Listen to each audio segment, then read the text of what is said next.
No rent. I did pay rent. Well, off and on when welfare didn't. Okay, it's still paying rent. No, that's not you paying rent. That's... Australian folk musician turned federal circuit and family court judge Judy Small inducted into Victoria's Honor Roll of Women. Ladies and gentlemen, welcome to Judge Judy News Channel. Hi, it's good to see you all here again. In today's video, I will show you main topic. Let's start. Judy Small's path from feminist folk icon to judge began when she got arrested. It was 1976, and the young university student wasn't too interested in politics. A friend and I had agreed we'd go out to dinner one night, and she said, "There's this demonstration on in the city. Would you like to come then go out to dinner later?" And Small recalled in an interview with the ABC. I said, "Sure, why not?" And Small was given charge of the student union bail money because she was considered the least likely to get into trouble. Hours later, the 22-year-old was locked up in a Darlinghurst police station cell and charged with behaving in an offensive manner in a public place. "I wasn't doing anything, I really wasn't. I think I might have been holding a banner, and that's all," she said. The biggest shock was yet to come. "When we got to court, the police lied," she said, her words dripping with passion 48 years later. That really got me thinking, if they're lying about that, if the system is prepared to be corrupt about something like that, what else is going on in the world? She was acquitted, but the experience changed the trajectory of her life, fueling her passion for her three careers as a folk musician, family lawyer, then federal circuit and family court judge. "I see them all as being parts of the same field. It's the field of social justice," she said. And now she's being celebrated for her achievements as one of 21 people added to the Victorian Honor Roll of Women. And Small's love for her chosen genre began as a child in her family's Coffs Harbour home, where the radio was only ever tuned to the ABC. The public broadcaster leaned into the folk boom of the early 60s, and young Judy lapped it up. On Sundays, the folk songs were replaced by hymns at the Anglican church her family attended every weekend. "I learned a lot about the form of song in church," and Small said. "I also learned songs that sustain the congregation are just as important as songs that convert people. So when I'm writing political songs, they're just as much to encourage people who already believe what I believe and to encourage them to keep going."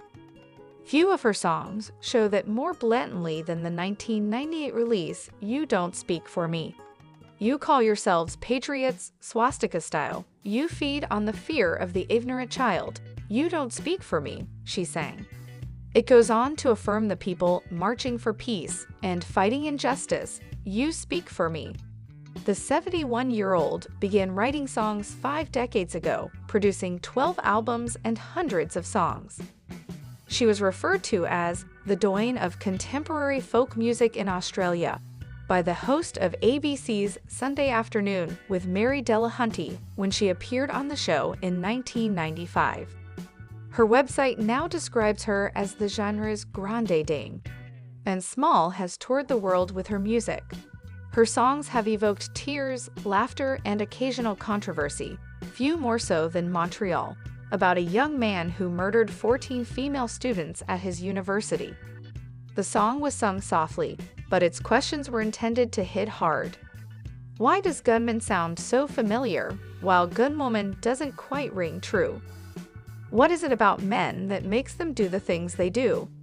And I know there are men of conscience who aren't like that at all, who would never raise a hand in anger, and who reject the macho role, the song continues.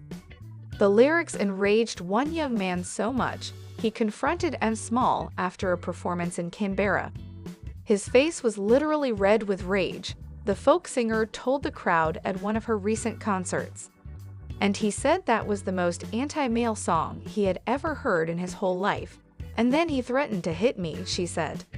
Suddenly, another man intervened. He said, "Hey mate, how come you're identifying with the men of violence rather than the men of conscience in that song?" The crowd cheered. "I thought, what a perfect answer," she said, strumming her guitar. "That's another one of those songs I wish would go out of date. It was written in 1990. In 1998, M. Small began to reach a new audience when she stopped performing full-time and became a family lawyer. Many of those years were spent at Victoria Legal Aid, VLA.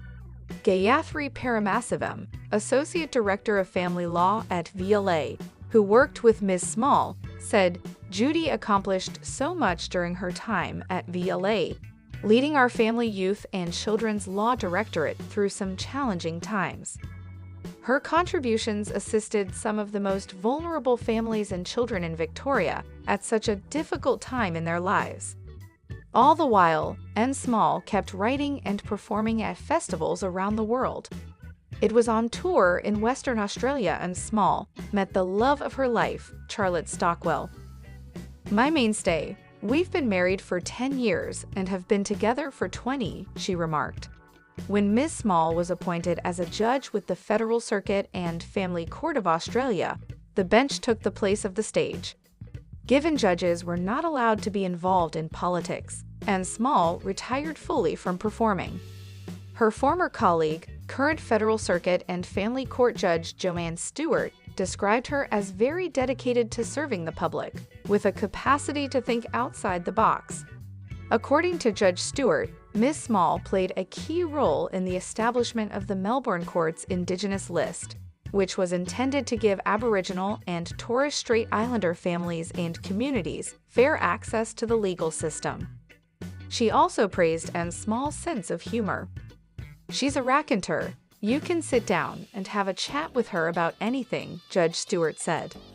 When she retired from the court in 2020, M. Small went back to performing, juggling music with her role as chair of queer arts organization Midsummer.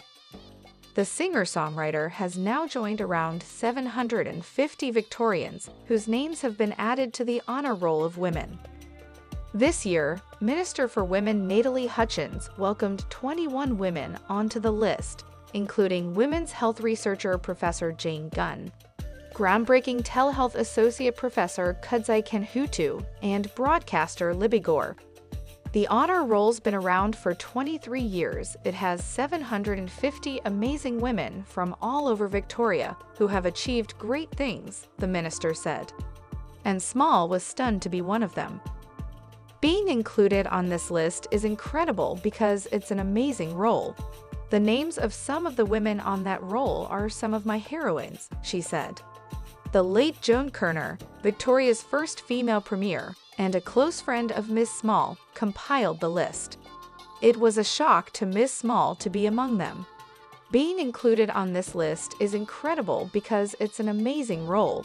The names of some of the women on that roll are some of my heroines," she stated. The list was created by Victoria's first female premier, the late Joan Kerner, who was one of M. Small's personal friends. "She said to me, 'You're going places. And just remember to lift as you climb,' M. Small said. "I didn't get here by myself. I got here with the support mainly of women, of men too, but mainly of women, and I hope I can be that support to other women as they climb their individual ladders." And Small has seen success in many forms, but one dream remained. "I have this fantasy that one day someone will come across a busker singing one of my songs in the Martin Place Tunnel in Sydney or Flinders Street Station in Melbourne, and they'll say, 'Gee, that's a nice song. Where'd you get that?'" she said. And the busker will say, "Oh, I don't know, it's just an old folk song." And Small grins. "Then I'll think I've made it."